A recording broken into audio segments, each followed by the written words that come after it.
there are two important data points that we can consider to help us think about how influencers can affect voter turnout. The first is that we know that age makeup of the electorate is changing. So by the next presidential cycle, Gen Z and millennials are expected to make up nearly half of the US voting population.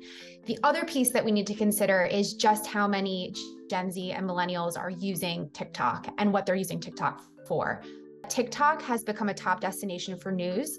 Pew recently found that more than a quarter of young Americans under the age of 30 regularly get their news there. And so between that and the fact that creators have, there's some creators that have enormous followings on this platform, many of them can actually draw more eyeballs and engagement than news outlets.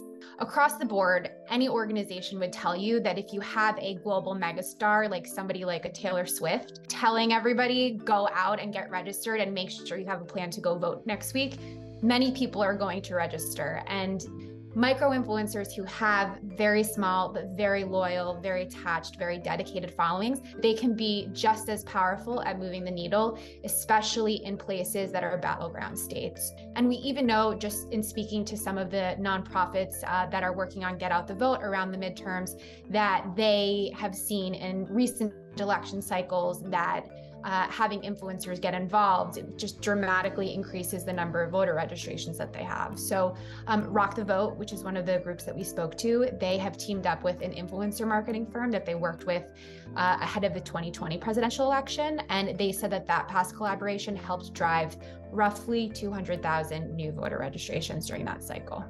They really build themselves as nonpartisan, and they really focus on driving the point that they are not out there trying to tell you who to vote for. They're just out there trying to get you to vote in the first place. It's really difficult for them, even though they build themselves as nonpartisan, to disentangle themselves from leaning one way or the other. So for example, you look at the influencer guidelines that they sent to all their creators ahead of the election, they had language in there saying, you have the opportunity this election cycle to elect leaders who can tackle climate change and who can protect your access to abortion and who can, make sure that voting is protected and things like that. And I think that, anybody reading between the lines who understands kind of which way these kinds of issues tilt would think those are more progressive causes. It's a really, really tricky line for a lot of these creators and influencers to toe, because a lot of them have audiences that fall across the political spectrum. There's one influencer, for example, who I was going to speak with for the story that we put out, who has 6 million followers in the state of Florida.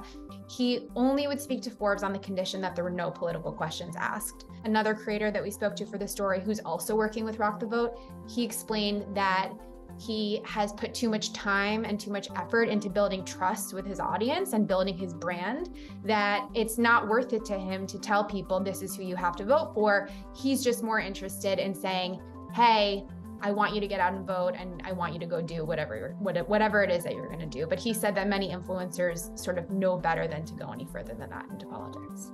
I spoke to somebody who used to serve in the Obama White House. She was former director of digital rapid response, and now she's helping Crooked Media run their Vote Save America campaign ahead of the midterms. And her view was that this is telling people to go vote is becoming something of a check the box thing for influencers. It's becoming kind of performative. We see that kind of behavior around many other big social and political causes. That said, there's also organizations that see that there should be some sort of a middle ground between putting out partisan messaging versus putting out nonpartisan messaging. And Gen Z for Change, which is one of the groups we spoke to for the story, they're one of the groups doing that. So they have sort of a 60-40 split, they were explaining, of putting out nonpartisan messaging, the kinds of stuff you'd see from Rock the Vote and Vote.org, encouraging people out to the polls. And the other 40%, they're very explicitly throwing their weight behind, or individual members of the leadership team at least are very explicitly throwing their weight behind specific candidates,